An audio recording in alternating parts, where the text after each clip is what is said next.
कसे तुम्ही सर्व मस्त ना मजेत ना मी पण खूप छान मस्त मजेत तुम्हा सर्वांचं स्वागत पुन्हा एकदा आपल्या नवीन एका व्हिडिओमध्ये। तर आज आहे आषाढी पौर्णिमा म्हणजेच गुरुपौर्णिमा, व्यास पौर्णिमा देखील म्हणतात। तर पौर्णिमा असल्या कारणाने पौर्णिमा आपल्या बिहारामध्ये दर महिनी आपण सेलिब्रेट करतच असतो। तर त्यानिमित्ताने म्हणजे खीर बनवायची आहे मला आणि टर्न घेतलेला आहे आज पौर्णिमेचा मी। तर मला खीर बनवायची असल्या कारणाने दुकानात आले मी, साहित्य काय लागणार आहे ते मी घेणार आहे। तर बघूया काय काय साहित्य आपण घेणार आहोत खिरीच्या प्रिपरेशनसाठी। पण चाललं तर शॉपकडे होलसेलच्या दुकानामध्ये, तिथूनच घेते मी, त्याच्यामुळे मी तिकडेच आले। बघूया काय काय वस्तू अवेलेबल आहेत आणि काय काय मिळतात ते आपल्याला। तर फायनली घेतले आपण एवढं सगळं सामान खिरीसाठी। अर्धा इकडे अर्धा तिकडे अशी माझी गफलत झाली, एकाच ठिकाणी काही मिळालं नाही। कारण की आंबेमोहर तांदूळ मे बी जास्त मिळणं कठीण होतं। 3 दुकानं फिरली पण काय मिळालं नाही, म्हणून काय व्हिडिओ केलेला नाही आहे। त्याच्यामुळे आता मिळाले, पण ते मिळाले ते इंद्रायणी तांदूळ आहेत, पण त्यांचा पण वास सुवासिक आहे, एकदम सुंदर येते, छान येते। खाताना असताना फ्लेवर तोंडात समोर राहतो। 110 रुपये kg आहे तांदूळ। सो मी बापरे आपले पाव किलोच घेतलं, ठीक आहे। 250 ग्रॅम घेतलेला आहे, त्याचे गेले म्हणजे धरून 30 रुपये 20 रुपये आणि त्या अंकलने दिलं। बाकी ते इलायची, बदाम, काजू घेतले, चारोळी मिळाली नाही, ठीक आहे। स्वतः सगळं घेऊन आणि दूध वगैरे पण घेतलं, गूळ वगैरे घेतलं आहे, सगळं हातात आहे। घरी गेल्यानंतर बघू आता काय करायचं, निर्वीला पण आणायला जायचं आहे। चला तर मग थोप घेतलाय आणि मी चाललंय थोप घेऊन खीर बनवायला। बघू आता 30-40 लोकांची खीर आपल्याला बनवायची आहे। तर म्हणून इथे दूध उकळायला ठेवलं, इथे गरम करायला टाकले। किती अंधार येतोय, ब्राईटनेस वाढवते, ठीक आहे। इथे हे करायला ठेवले आणि इकडे ना भात शिजून घेते। ते पण आणलेले आहेत आपण इंद्रायणी तांदूळ, नाही का, त्याचा शिजतानाचा वास येतोय ना इतका सुंदर, खूप छान, खूप मस्त येतोय। बघू आता उकळून झाल्यानंतर तोपर्यंत काजू बदाम बारीक करून घेते आणि गूळ बारीक करून घेते, इलायची ठेचून घेऊया मस्तपैकी, सुगंध। चला तर मग आता आपण तयारीला लागूया बाकीच्या। मी इलायची जी आणलेली आहे आणि हा गूळ आहे, तर आपण हे साहित्य बारीक करून घेऊया। इकडे ग्लास पण आहेत आणलेली, खीर वाटपसाठी थोडीशी काळी काळी झाली भंगार। सो इथे इलायची आपण ह्याच्यामध्ये पेपरमध्ये वाटून घ्यायची, त्याच्या साहाय्याने आपण ठेचून घेऊया याला फोल्ड करून। इकडे माझे काजू कट करून झालेले आहेत, इकडे गूळ देखील मी बारीक करून ठेवलेला आहे, झाकण पिशवी लावून, ठीक आहे। आपण ठेचून घेऊया आणि जागृती आली की फोडणी देणार आहे। सो आपण आता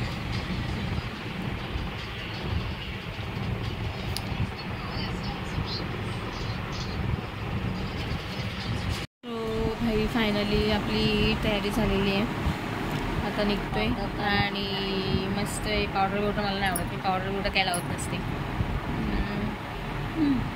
आपल्या बाबांना हे लावलं, हार घातला, ठीक आहे। पाय वगैरे पडून झालेले। आता खीर जी बनवली मी तुम्हाला दाखवते आणि खीर आपली रेडी आहे, ठीक आहे। सो खीर रेडी आहे, आता आपल्याला फक्त निघायचं, जायचं आहे विहारामध्ये आणि निर्वी जेव्हा तिकडून येतात, मी पण इकडून रेडी होऊन जाते, ठीक आहे। सो चला तर मग आपण पूजा वगैरे घेऊया विहारामध्येच आणि तिकडेच भेटूया। सो तुम्हाला इथे बघू शकता, इकडे आपण विहारामध्ये आलेलो आहोत आणि मी व्हॉइस ओव्हर देते बिकॉज नाही इथे ना गाणी जोरजोराने वाजत होती, त्याच्यामुळे मला तर म्हणजे थोडंसं व्हॉइस ओव्हरच द्यावा लागला बिकॉज गाणी मोठ्या मोठ्याने लाऊडस्पीकर लावला होता। कारण की आज होती आषाढी पौर्णिमा, आषाढी पौर्णिमा असल्या कारणाने आपण वर्षाच्या 12ही पौर्णिमा आपण मस्त सेलिब्रेट करत असतो आणि त्याच्यामुळे आज विहार साफसफाई केलेली होती। ज्यांनी आज साफसफाई केली होती ते पंचशील महिला मंडळाच्या सभासदिका होत्या, ज्या 3-4 महिलांनी साफसफाई केली होती आणि त्यानंतर तुम्ही इथे बघू शकता सर्वजण वाट बघत आहेत। आज पुरुष मंडळी ही खूप जास्त प्रमाणामध्ये उपस्थिती दिसते तुम्हाला आणि महिला, कारण की पाणी असतं संध्याकाळचं, त्याच्यामुळे त्यांना यायला जमत नाही। तर चला तर मग आता मी सुरुवात केलेली आहे, आपण ऐकूया दादा काय म्हणतोय ते आणि सुरुवात करतोय आपण आषाढी पौर्णिमा साजरी करण्यासाठी विहारामध्ये। चला तर माता रमाई माता भीमाई यांच्या थोर क्रांतिकारी विचारांना प्रथम ठेवायला होतं। उपस्थित बहुजन पंचायत समिती शाखा क्रमांक 554 पंचशील महिला मंडळ सम्यक विचार संघ व बाल विकास समिती या चारही संघटनेच्या माध्यमातून आपण आज गुरुपौर्णिमा आणि वर्षावास प्रारंभ आणि ग्रंथपठण हा संयुक्त कार्यक्रम आपण चारही संघटनेच्या माध्यमातून आज आपण इथे करणार आहोत। या कार्यक्रमाला आपण सुरुवात करण्यापूर्वी आपण जसं नियोजित केल्याप्रमाणे आपण जो आज कुटुंबाला आपण प्रत्येक मान देणार आहोत त्या पद्धतीने आजचा हा मान आपण आपल्या पंचशील महिला मंडळाच्या सचिव उपसचिव प्राची लक्ष्मण मोहिते त्याप्रमाणे आमच्या शाखेचे सभासद लक्ष्मण आणि मोहिते यांच्या कुटुंबाला आज आपण मान दिलेला आहे। आणि मी त्या कुटुंबाला विनंती करतो की आपण आज तथागत भगवान गौतम बुद्ध डॉक्टर बाबासाहेब आंबेडकर छत्रपती शिवाजी महाराज यांना पुष्पहार घालून आपण आजच्या या कार्यक्रमाची सुरुवात करून द्यायची अगरबत्ती म्हणून करून आज आपण या कार्यक्रमाला सुरुवात करून द्या अशी आपल्याला विनंती करतो। जय देव।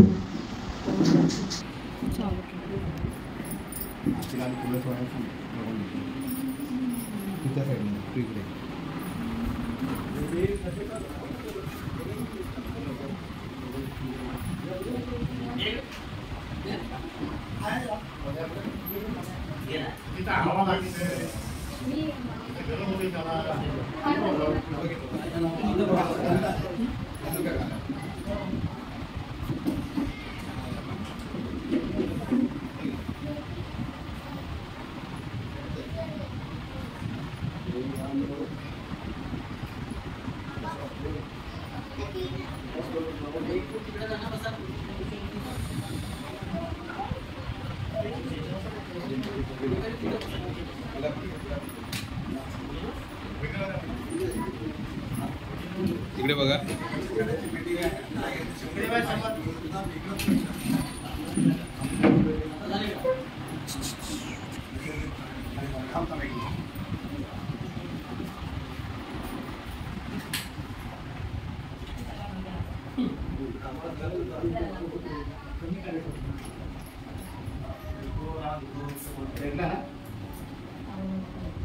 खालचा कॅमेरा कट होत आहे, खालच्या मोबाईलचं कट होतं, जरा लक्ष द्या व्यवस्थित। बरोबर काढ बाबा, जरा आमचं पण ऐका जरा।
Namaste.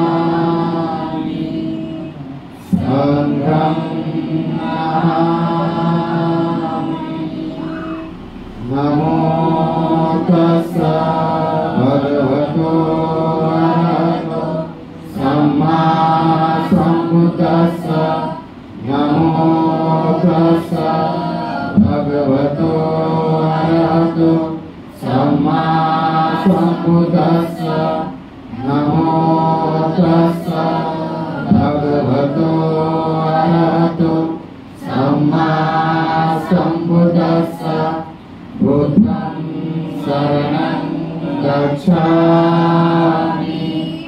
धम्मं शरणं गच्छामि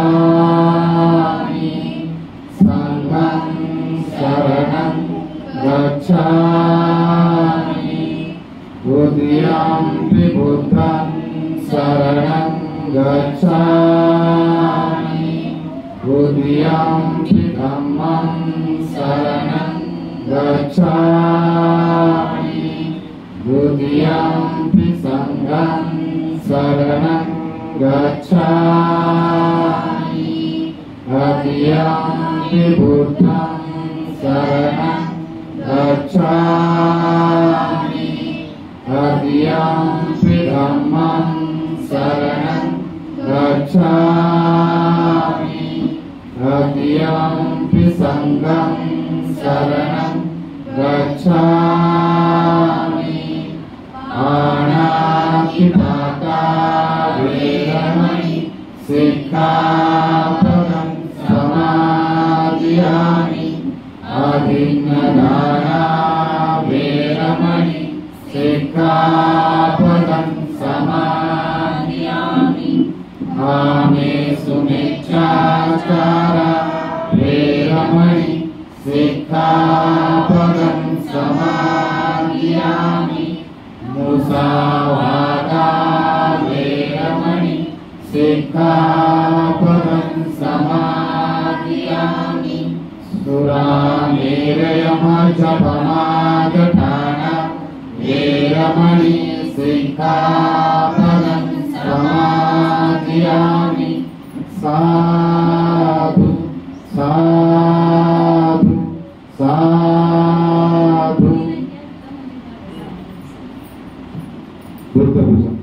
वर्णगन्धा गुणोपेतं एतं कुसुमसन्तति पूजयामि मुनिन्दस्य सेवाद सरोरुहे पूजयेन बुद्धं कुसुमेन पुयेन मेघेन लभाविमोकं रूपं विनायकी यथायुधं मे आयो तथा याति विनाशभावं धनसारप्रदीपेन दीपेन तमदंसिना त्रिलोकदीपसम्भूतं पूजयामि तमोनुरं सुगन्धिदाय वदनम् अनन्तगुणगन्धिना सुगन्धिना गन्धेन पूजयामि तथागतं बुद्धधम्मा च सङ्घ सुगततनुभव धातौ धातुकभ्रे लङ्काय जम्बुदीपे त्रिदशपुरवरे नागलोके चतुर्भे सभे बुधाशबिम्बे सकलदशदिशे केशलोमादिधातु वन्दे सभे विबुद्धं दशबलतनुजं बौद्धिचेत्यं नमामि वन्दामि चेत्यं सप्तठानेषु पठितं शारीरिकधातु महाबोधि बुद्धरूपं सकलं सदा सकलबीजं विदुरयानं देवरूपं सुजीवं विमलचक्षु गभीरघोषं गौरवर्णं सुखाय अभयचित्ता निभयकाम सुरधम्मा सुप्रेम विरतराजा सुजननेता भीमरावं सरामि भीमरावं सरामि भीमरावं सरामि दिव्यप्रभरत्नतु साधु वरदानतु आद्यकुलभूषतु भीमराजा सकल विद्यापति ज्ञान सदसंगति भारती शास्त्र शासनमती बुद्धितेजा पंकजा नरवरा रतन स्वजन उतारा भगवंत मुसाकरा भक्त ताजा सौदार संगरी शास्त्र गरिता करी कापला हरिउरी रौद्र रूपा मुक्तिपथ कोणता जीर्ण स्मृती जाळिता उजाळिला गदिता मार्ग साजा राष्ट्र घटना कृती शोभते भारती महामानव कोरती साथ संज्ञा शरण बुद्धासनी शरण धम्मासनी शरण संघासनी भीमराजा भीमराजा भीमराजा संकल्प भीमाय धम्मानु धम्मपति पतिया बुद्धं पूजेमि भीमाय धम्मानु धम्मपति पतिया धम्मं पूजेमि भीमाय धम्मानु धम्मपति पतिया संघं पूजेमि अध्याय इमाय पतिपतिया जाती जरा मरणवा परिपूज्य स्वामी भीमाय भूमेन कामेन मामे बाल समागमो संत समागमो होतुच यावनिपानपतिया देवो वस्तु सकारेण सस्व संपत्ति हेतुच पितो भवतु लोके च राजा भवतु धम्मिको राजा भवतु धम्मिको राजा भवतु धम्मिको परित्राण दाता विपतिपति विवाय सब संपत्ति सिद्धिया सब रोग विनाशाय भवेदिकायुदायक सब दुख विनाशाय भवे निर्वाण संतिके पंते अनुकंकत्वा परित्यं उत्तमंगल समन्ता चक्रवालेषु अत्रा गच्छन्तु देवता सदंग मुनिराजस्स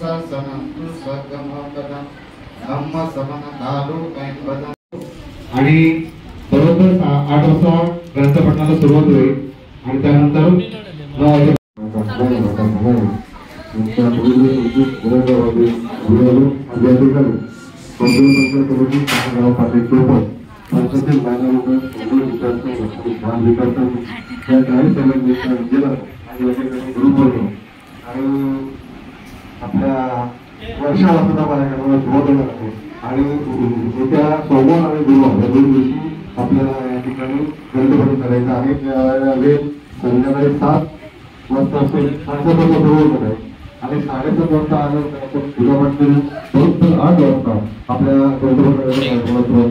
या ठिकाणी आज गुरुपौर्णिमा असल्यामुळे या दिवशी भगवान बुद्धांनी आपल्या 5 शिष्यांना प्रथम या ठिकाणी उपदीक्षा देऊन आपला बौद्ध धर्माचा प्रवचन याच्यात सुरू केला आणि आपलं जे ज्ञान मिळवलं ज्ञानाचं त्यांनी या 5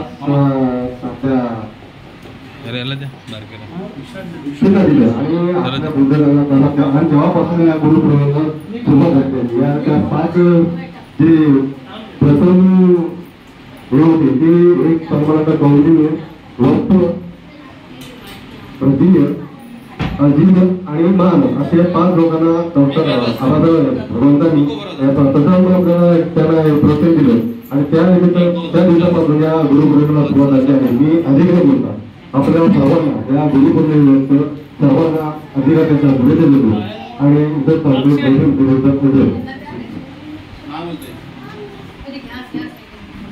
यानंतर आमच्या जाधवताई यांना विनंती करतो की आपण शुभेच्छा प्रार्थना शब्द बोलू.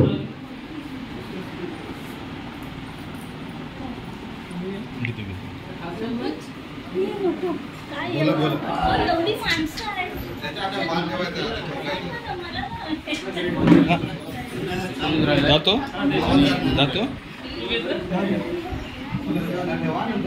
हॅलो प्रथम सर्वांना जय भीम. हे बसून घ्या. विश्वाची शांतीचा संदेश देणारे महाकाव्य भगवान गौतम बुद्ध, भारताचे शिल्पकार, घटनाकार, भारतरत्न, भारतभूषण, परमपूज्य नेते डॉक्टर बाबासाहेब आंबेडकर, स्त्रियांचे उद्धारकर्ते महात्मा ज्योतिराव फुले, माता रमाई, माता भीमाई यांना माझा पंचांग प्रणाम. तसेच आज गुरुपौर्णिमा. हो चालेल. गुरुपौर्णिमा खरं म्हणजे आपले गुरु डॉक्टर बाबासाहेब आंबेडकर, त्यांनी हा धर्म स्वीकारला नसता तर आपण या पातळीला पोचलो नसतो, आपण इथपर्यंत गेलो नसतो. डॉक्टर बाबासाहेब आंबेडकरांनी खूप मोठं महान काम केलं आहे की सर्व जनतेला बौद्धाची शिक्षण दिली.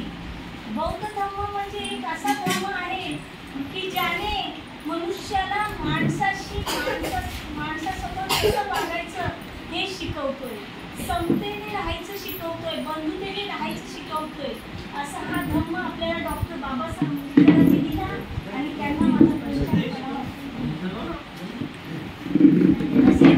आज ही बौद्ध गुरुपौर्णिमा का म्हणाली जाते? आजच ह्याच दिवशी महामायेच्या कुशीत भगवान बुद्धांचा प्रवेश झाला होता. ह्या आषाढी पौर्णिमेला गावाला साजरे करायचे लोक आणि त्या 7 दिवसात तिने जे दान दिलंय, पण ते दान असं दिलं तिने की मनाने, कायेने आणि वाचेने पण सगळं ह्याने दिलं, तृप्त होऊन दिलं. आणि या आषाढ पौर्णिमेला भगवान बुद्धांचा प्रवेश तिच्या हृदयात झाला. ह्याच आषाढ पौर्णिमेला भगवान बुद्धांना ज्ञान प्राप्ती पण झाली होती. आणि ह्याच आषाढ पौर्णिमेला भगवान बुद्धांनी पहिलं ज्ञान कोणाला द्यायचं म्हणून पंचवर्गीय भिक्खूंना पहिलं दिलं.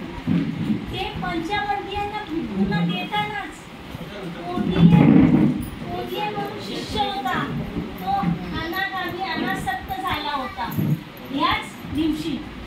आणि ह्याच पौर्णिमेला राहुलचा पण जन्म झाला. राहुल त्यांचा पुत्र, त्याचा जन्म पण ह्याच पौर्णिमेला झाला होता. अशा या पौर्णिमेचं महत्त्व खूप आहे, सांगितलं तर खूपच आहे. म्हणजे आणखी 2 गोष्टी झाल्या त्या पौर्णिमेला. अशी या पौर्णिमेची माहिती आहे. त्याप्रमाणे आज मी तुम्हाला त्या पौर्णिमेचं तर सांगेनच, पण तुम्हाला शील शुद्धीचं पण सांगते. शील शुद्ध कसं करायचं हे भगवंताने पहिलं त्याच्यावर जोर दिला होता. माणसाचं शील जर शुद्ध असलं तर सगळं म्हणजे स्वतः शुद्ध तर सगळं जग शुद्ध दिसतं.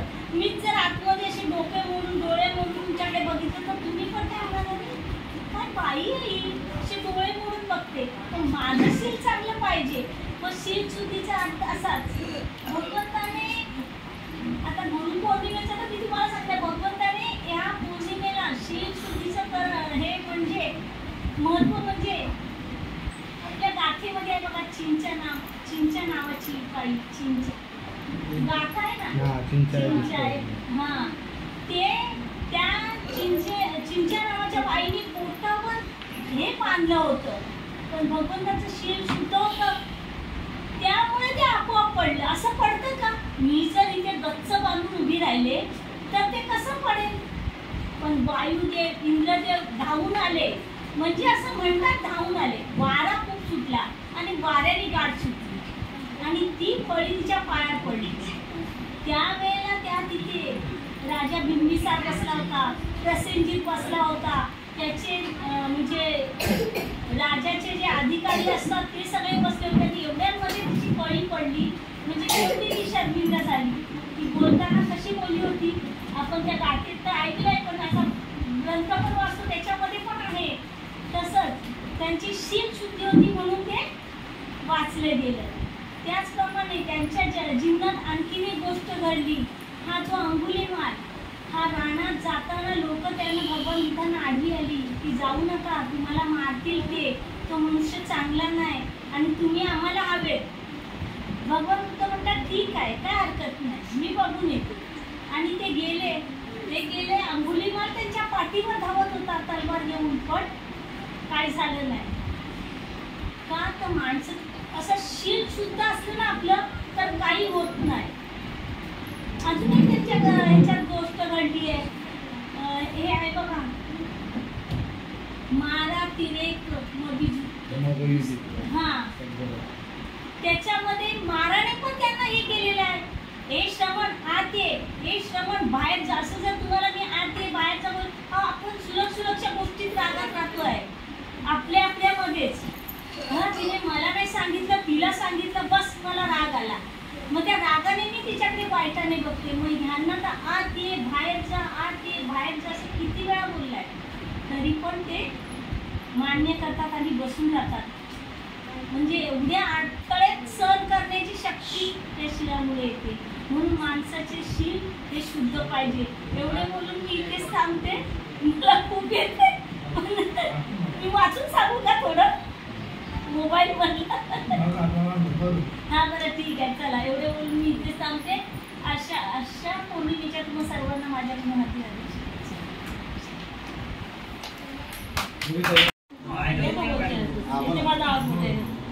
अखंड विश्वाला शांतीचा मार्ग देणारे तथागत भगवान गौतम बुद्ध, भारतीय घटनेचे शिल्पकार डॉक्टर बाबासाहेब आंबेडकर, माता रमाई, माता भीमाई यांच्या प्रतिमेस अभिवादन. आज या ठिकाणी आपण गुरुपौर्णिमा साजरी करत आहोत. गुरु म्हणजे आमचे डॉक्टर बाबासाहेब आंबेडकर आणि त्यांचे गुरु भगवान गौतम बुद्ध यांची आज गुरुपौर्णिमा आहे. तसेच आपणही सगळ्या विहारात वगैरे येतो आणि आम्ही म्हणजे येतो विहारात. तसे आम्हाला पण मिलिंद गुरुजींनी इथे येऊन आम्हाला खूप म्हणजे वंदना वगैरे प्रार्थना शिकवलेल्या आहेत. ते पण आमचे एक गुरुच आहेत, म्हणून त्यांचे पण आज हार्दिक स्वागत आहे. तर तसेच आज गुरुपौर्णिमेचे सर्वांना हार्दिक स्वागत.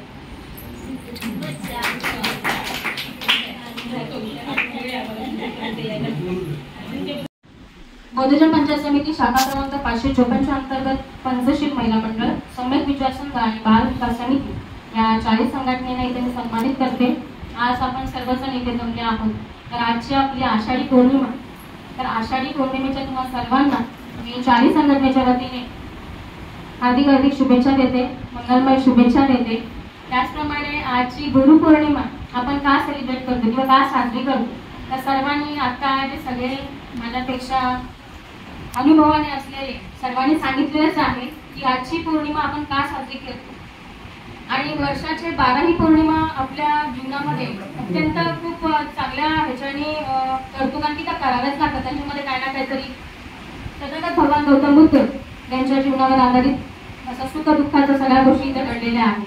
जन्मापासूनच्या ते मृत्यूपर्यंत या पौर्णिमांमध्ये सर्व सार घडलेला आहे.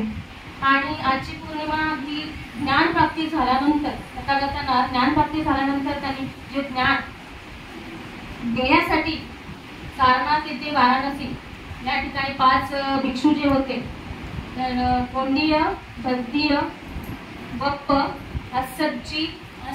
अस्वजित आणि सपना काय महाना, बरोबर ना?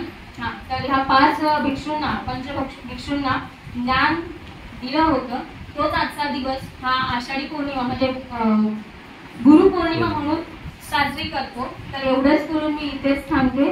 सर्वांना जय भीम करते. नमो बुद्धाय. धन्यवाद सर. एक मिलिंद गुरुजी, तर त्यांना इथे मी सन्मानित करते. आणि माझ्याकडे एक पुष्प छोटूसा आहे, गुलाबाचं आणलेलं आहे, ते मी त्यांना देऊन आजचा हा कार्यक्रम आणि दिवसाची ही आपण चांगल्या रीतीने आपल्या गुरुंना वंदन करूया. ठीक आहे, सर्वांनी टाळ्यांच्या गजरात आपण साधू साधू करूया. ठीक आहे, आता कोण बघायचं?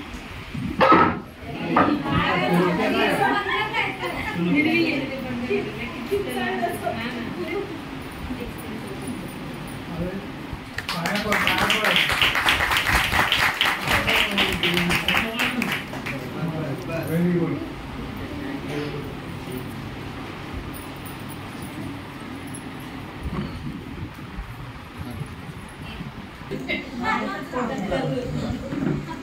कुठे गेले तो दादा? आजच्या या गुरुपौर्णिमेनिमित्त आपण सर्वजण उपस्थित आहात. अतिशय सुंदर अशी आपण सुरुवात केलेली आहे. आणि खरंच आज गुरुपौर्णिमा आपण सकाळपासून आणि मला वाटतं जवळजवळ आज आपला जो मोबाईल असेल तो व्हॉट्सअपद्वारे त्या गुरुपौर्णिमेनिमित्त शुभेच्छा फक्त भरलेला असेल. पण प्रत्यक्षामध्ये जेव्हा आपण सर्वांना मेसेज पाठवला होता की आज आपण पौर्णिमा साजरी करणार आहोत आणि सर्वांनी विहारामध्ये उपस्थित राहायचं, पर्सनली मी देखील मेसेज टाकला होता. परंतु मला जशी उपस्थिती पाहिजे होती तशी आज उपस्थिती नाही. कारण आपण आज खरीमध्ये सुरुवात करणार आहोत. यानंतर प्रत्येकाला वेळ मिळेल ना मिळेल, परंतु आपण ग्रंथपाठाला आजपासून सुरुवात करणार आहोत खरीमध्ये. आणि ज्यावेळेस आपण सुरुवात करतो त्यावेळेस बोलताना आपण आपल्या आता खरंच मला आज आनंद वाटतो की आपले आज जे लहान मुलं आहेत ते आज उपस्थित आहेत. कारण त्यांना काय त्यातलं तेवढं माहिती नाही की आज काय पौर्णिमा आहे. परंतु त्यांना त्यांचा प्रथम गुरु म्हणजे आपला शिक्षक असतो, आपण त्यांना मानतो. परंतु आपले आई वडील हे आपलं प्रथम गुरुस्थानी असतात. त्यानंतर आपण शाळेमध्ये गेले आपल्याला शिक्षक आपले गुरुजी असतात. त्यानंतर आपल्याला जेव्हा आपण बाहेर शिक्षण घेतल्याच्या नंतर जेव्हा बाहेर जातो तेव्हा आपण प्रत्येक ठिकाणी गुरुस्थानी कुणाला तरी मानलेलं असतं. आणि गुरु हे प्रत्येक आपण गुरु ठिकाणी मानतो आणि त्याच्यामुळेच आपल्याला माहिती भेटते की कशा पद्धतीने आपण जगायला पाहिजे. गुरु कुणाला म्हणतो आपण की चांगलं जो आपल्याला सांगेल त्यालाच आपण गुरु मानतो. आपण कुणाला पण गुरु म्हणू शकतो का? नाही म्हणू शकतो. कारण आपण गुरुजीला गुरु का म्हणतो तर त्यांना आपल्याला शिक्षण दिलेलं असतं. आणि तसं डॉक्टर बाबासाहेब आंबेडकरांनी भगवान बुद्धांना गुरु मानलं. भगवान बुद्धांना गुरु मानण्यासाठी का मानलं की त्यांनी तेवढं माहिती त्यांचा अभ्यास केल्याच्या नंतर, ग्रंथाचं वाचन केल्याच्या नंतर, त्याने त्रिपिटकाचं वाचन केलं आणि त्याच्यानंतर आपल्याला हा अतिशय चांगला बुद्धांनी त्याचा धर्म दिलेला आहे. आणि म्हणून आपण डॉक्टर बाबासाहेब आंबेडकरांना देखील गुरु मानतो. आज आपण सर्वांनी आता मगाशी आपण कांताताईंनी देखील सांगितलं, मोरेने सांगितलं, प्राचीने सांगितलं, आमचे चौधरी सांगितलं की तथागत भगवान बुद्धांनी 5 भिक्खूंना ब्रह्मदीक्षा दिली.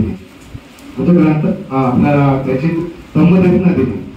कारण मी जे माझ्याकडे जे काय आहे ते मी त्या भिक्खूला सांगेन आणि मग ते 5 भिक्खू पूर्ण म्हणजे विश्व फिरलेले आहेत ते.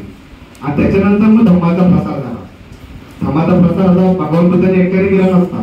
त्यांना माहित होतं आपल्याकडे ज्ञान आहे ते आपण जेव्हा इतरांना देऊ तेच बाहेर जाऊन सांगतील.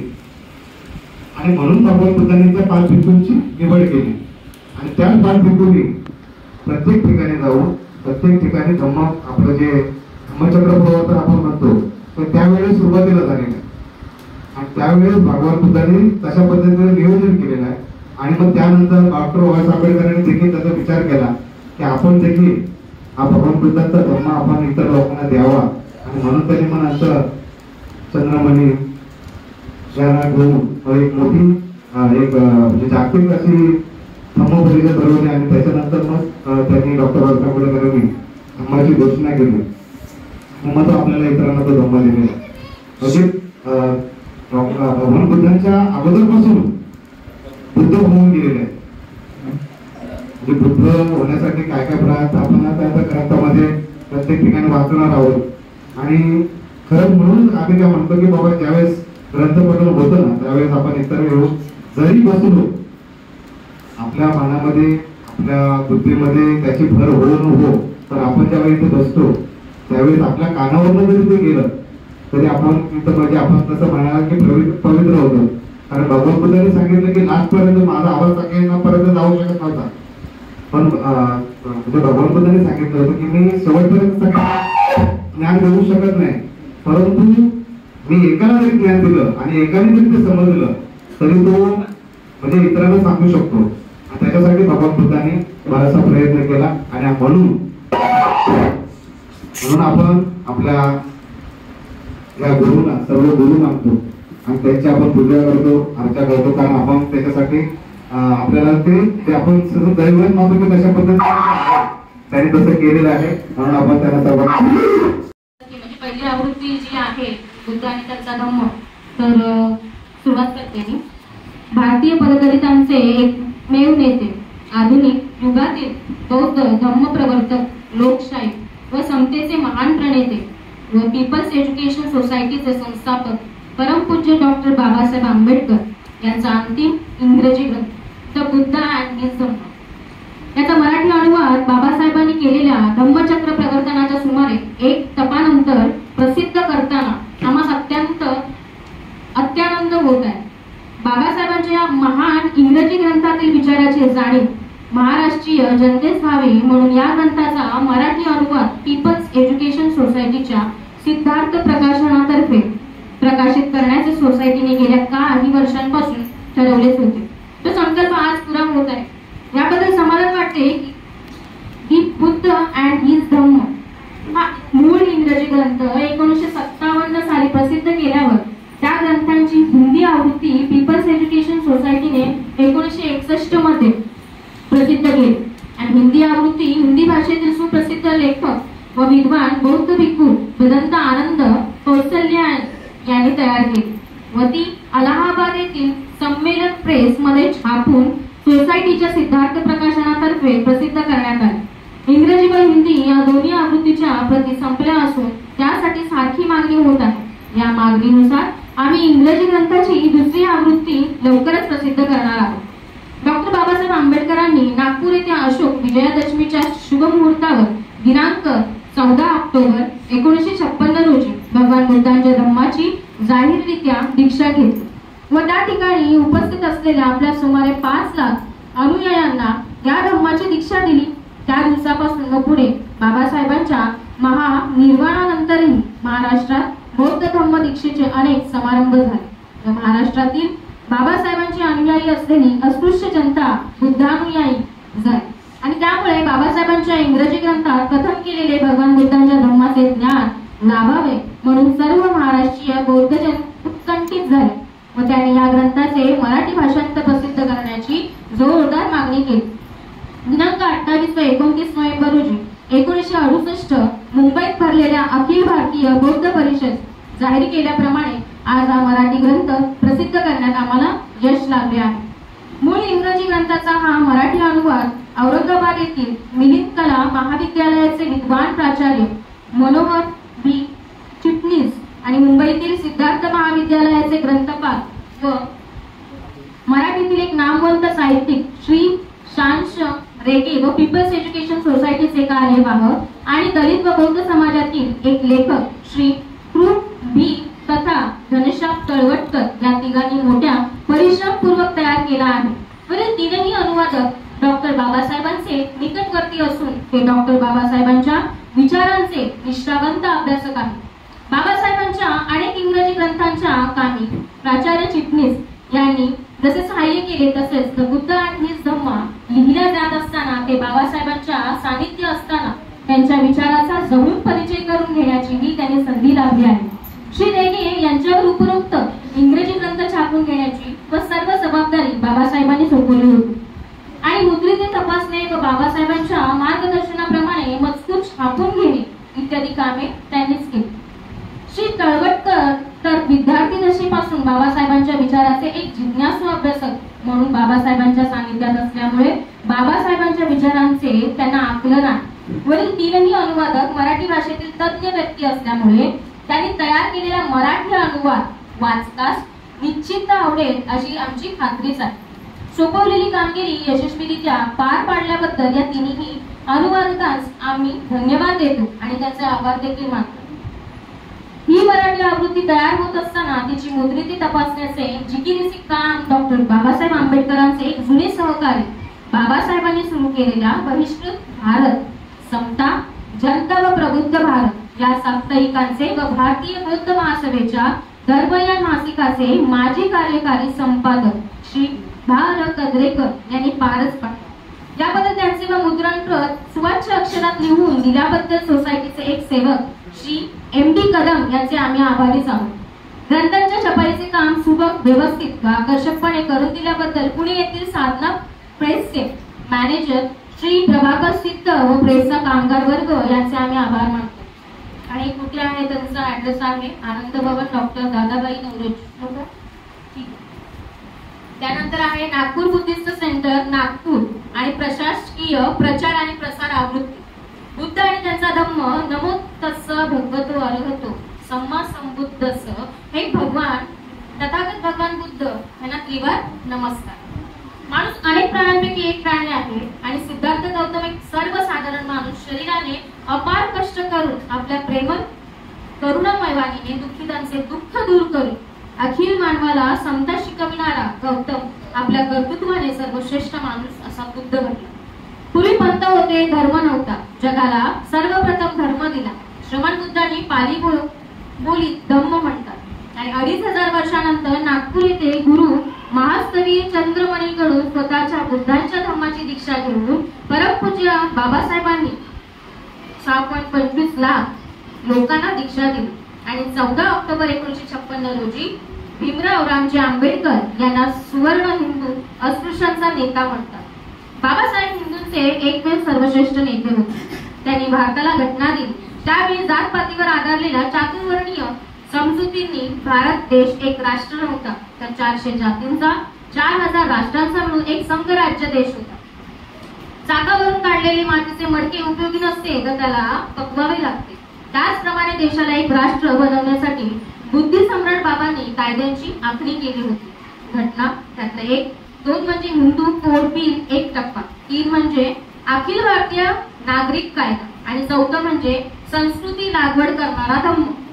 घटनेतील जमिनीचा कायदा मूळ स्वरूपात नाही. नेहरूंना प्रथम मान्य होता, पंतांनी बदलला. हिंदू कोड नेहरूंनी विश्वासघात केल्यामुळे बाबांनी राजीनामा दिला. समता पोषक नागरिक कायदा आणणार होता. भारताची पुरातन जगत प्रसिद्ध संस्कृती अविद्येमुळे रोगीच बनली आणि समतेचा पानापासून माणुसकी शिकवण्यासाठी धम्म दिला बाबांनी. डेमोक्रेसी लोकतंत्र हाती मिळाल्याबरोबर शक्तिशाली होत नसते, तर सर्वांनी पुष्ट करावे लागते. 4 अंग त्यातले 1 म्हणजे राजकीय स्वातंत्र्य, 2 म्हणजे सामाजिक आर्थिक स्वातंत्र्य, 3 म्हणजे धार्मिक स्वातंत्र्य आणि 4 पारमार्थिक स्वातंत्र्य. आता तुम्हीच आढावा काढा, सांगा 15 ऑगस्ट 1947 पासून 54 वर्ष झाली. 11वी पंचवार्षिक योजना अन्न पाणी एक तरी प्रश्न सोडवला का? नाही. घटना राबवणारी इमान पाळलेच नाही. 3% ब्राह्मण 97% जनतेवर राज्य करतात म्हणे लोकशाही. अजूनही मनुस्मृती नीतीचा तुम्ही त्याग केला नाही. मदर फुलांचा खून होऊ देऊन डेमोक्रेसीला तुम्ही लाथाडला. तुम्ही 3% ठेवा गादोडं बांधून. तुमचं ते असमता धार्जिनी राजकीय स्वातंत्र्य. आम्ही 97% पूर्ण मालक 3 स्वातंत्र्याचे. त्यातलं 1 सामाजिक आर्थिक स्वातंत्र्य, 2 धार्मिक स्वातंत्र्य आणि 3 पारमार्थिक स्वातंत्र्य. बाबांनी आम्हाला 97% जनतेला बुद्ध आणि त्यांचा धम्म, त्याचबरोबर 22 प्रतिज्ञा आणि पंचशील. आम्ही पंचशील पाळतो. आम्हाला कायदा लागत नाही, कारण आम्ही कोणत्याच कायद्याचं उल्लंघनच करत नाही. ज्याचं पोट भरलेलं त्याला दुसऱ्याचं दुःख कळत नाही. 54 वर्ष आमची अब्रू लुटली, तुम्ही संरक्षण दिलं नाही. आता इतपर आम्ही आम्हाला संरक्षणच देऊ. आमच्या बाबांना घटनेला 9 शेड्यूल नको होतं. तुम्ही शरणार्थ्यांना जागा देता आणि आम्ही भारताचे भूमीत तरी आमच्या झोपड्या पाडता. PWR स्कीम 219 कधीच तुम्ही अंमलात आणले नाही. आता आम्हीच बुद्ध आणि त्यांचा धम्म 150 लोक पुस्तक समजतात, धम्मग्रंथ समजतात. असा समज घातक आहे. घर गुडघे आहे, अधम्म आहे आणि भारतीय घटना शब्द घटनाच आहे. इंटरप्रिटेशन न्यायाधीशाच्या अर्थ करण्यावर अवलंबून असणारी लंगडी आंधळी घटना होय. बुद्ध धम्म शब्द नव्हे, प्रशिक्षण होय. श्रामणेर अनुकरण करतो, समन बुद्धास न बोलता न विचारता चालतो कसा, बसतो कसा आणि बोलतो कसा. रोटी कपडा मकान मन. समन बुद्धांचे हे शासन. 22 प्रतिज्ञा पाळा, घाणेरड्या समजुती सोडा आणि पंचशील शब्दांनी नाही तर आचरणाने जग बोधमय करा. चला प्रचार करा आणि निस्वार्थ सेवा.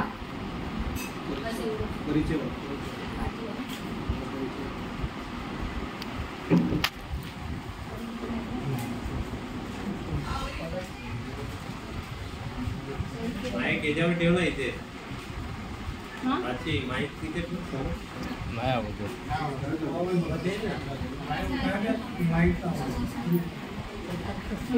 तर आपण आता हा शेवटचा पेज आहे आपलं परिचयाचा आहे. हे झालं की परिचय.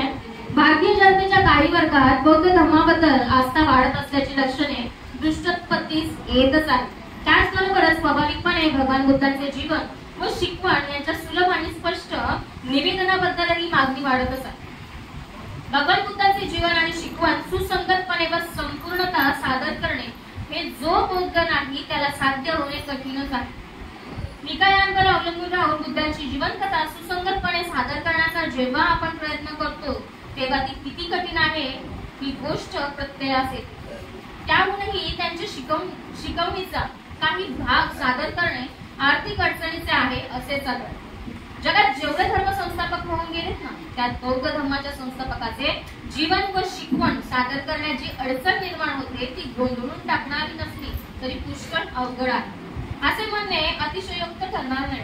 हे प्रश्न सोडवावे आणि बौद्ध धर्म समजून घेण्याचा मार्ग मोकळा करावा हे आवश्यक नाही का?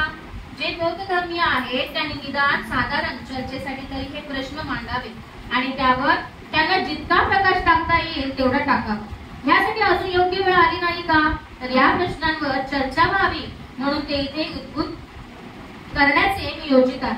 पहिला प्रश्न की भगवान बुद्धांच्या जीवनातील एका मुख्य घटनेबद्दलचा आहे ती म्हणजे परिव्रजा. भगवान बुद्धांनी परिव्रजा का ग्रहण केली तर यांचे पारंपरिक उत्तर म्हणजे त्यांनी मृतदेह रुग्ण आणि जराजर मनुष्य पाहिला म्हणून. वरवर पाहताही हे उत्तर हास्यास्पद वाटते कारण की बुद्धाने आपल्या वयाच्या 29व्या वर्षी परिव्रजा ग्रहण केली. या 3 दृश्यांची परिणती म्हणून जर त्यांनी परिव्रजा ग्रहण केली असली तर ही 3 दृश्ये तत्पूर्वी त्याला कधी कशी दिसली नाही. ह्या शेकड्यांनी घडणाऱ्या नेहमीच्या घटना आहेत आणि त्या तत्पूर्वी बुद्धांच्या सहजच नजरेस न येणे असंभव आहे. त्याने ह्याच वेळी प्रथम पहिल्या ह्या पारंपरिक स्पष्टीकरण मान्य करणे अशक्य आहे. हे स्पष्टीकरण विश्वासार्ह नाही आणि ते बुद्धीलाही पटत नाही. पण मग हे जर त्या प्रश्नाचे उत्तर नसेल तर खरे उत्तर तरी कोणते? दुसरा प्रश्न 4 आर्य सत्याने निर्माण केला आहे बुद्धांच्या मूळ शिकवणुकीत त्यांचा अंतर्भाव होतो का? हे सूत्र बौद्ध धर्माच्या मुळावरच आघात करते. जीवन हे जर दुःख आहे, मृत्यू हे जर दुःख आहे आणि पुनर्जन्म हे जर दुःख आहे तर सर्व काही संपलेच म्हणायचे. ह्या जगात सुखप्राप्तीसाठी धर्म किंवा तत्वज्ञान माणसाला कधीच उपयोगी पडणार नाही. जर दुःखापासून मुक्ती नसेल तर धर्म काय करू शकणार? जन्मापासूनच जे दुःख अस्तित्वात येते अशा दुःखापासून मानवाची सुटका करण्याची बुद्ध तरी काय करू शकतील? अबौद्धांनी बौद्ध धर्माचा स्वीकार करण्याच्या मार्गात ही 4 आर्य सत्ये हा एक मोठाच अडथळा आहे. कारण 4 आर्य सत्य मानवाला आशा नाकारतात. ही 4 आर्य सत्ये बुद्धांच्या आचार तत्वांना निराशावादी ठरवतात. ही आर्य सत्य मूळ शिकवणुकीत अंतर्भूत आहेत का? की ती भिक्खूंनी नंतर दिलेली जोड आहे? तिसरा प्रश्न आत्मा, कर्म आणि पुनर्जन्म या तत्वांबद्दलचा आहे. बुद्धाने आत्म्याचे अस्तित्व नाकारले आहे पण त्यांनी कर्म आणि पुनर्जन्म यांबद्दलची तत्वे दृढतया प्रतिपादन केली आहे असे सांगितले जाते. मग लगेच प्रश्न उपस्थित होतो जर आत्मा नाही तर कर्म कसे असू शकेल? जर आत्मा नाही तर पुनर्जन्म कसा असू शकेल? हे गोंधळ निर्माण करणारे प्रश्न आहेत. बुद्धाने कर्म आणि पुनर्जन्म हे शब्द कोणत्या अर्थी वापरले तर त्या काळी ब्राह्मण वापरत त्यापेक्षा निराळ्या अर्थी हे शब्द त्याने वापरले का? असे जर असेल तर त्या कोणत्या अर्थी? आणि ब्राह्मण वापरतात त्याच अर्थी त्याने हे वापरले का? असे जर असेल तर आत्म्याचा अस्वीकार आणि कर्म आणि पुनर्जन्म यांचे दृढ प्रतिपादन ही भयानक विसंगती नाही का? ही विसंगती उकलण्याची आवश्यकताच आहे. चौथा प्रश्न म्हणजे भिक्खू संबंधीचा आहे. भिक्खू निर्माण करण्यात बुद्धांचा काय हेतू होता? एक पूर्ण पुरुष निर्माण करणे हा हेतू होता का? की जनतेच्या सेवेला आपले आयुष्य वाहिलेला आणि त्यांचा मित्र, मार्गदर्शक आणि तत्वज्ञ असलेला एक समाजसेवक निर्माण करणे हा हेतू होता?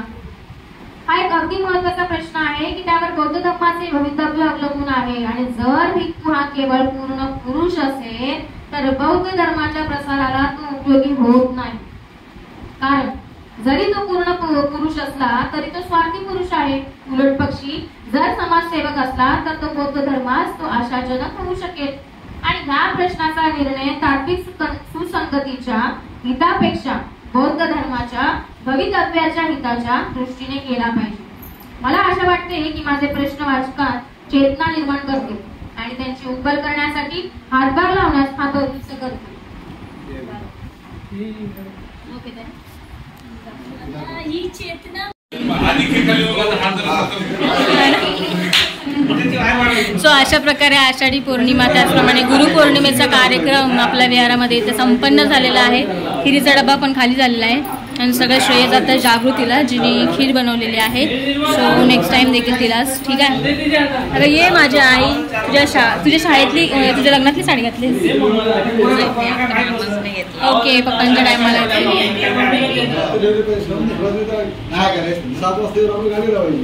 छानपैकी. आणि निर्वी पण आले. नाही ना, आपण आपला कचरा नाही न्यायचा कचऱ्यात. चलो आज अशा प्रकारे आपली पौर्णिमा पूर्ण झालेली आहे. आपले कार्यकारिणी मंडळ इकडे सर्वांचा खूप इथे मोठा खिरीचा वाटा आहे म्हणायला गेलं, खूप मोठी. गुलाब का लेके जाओ.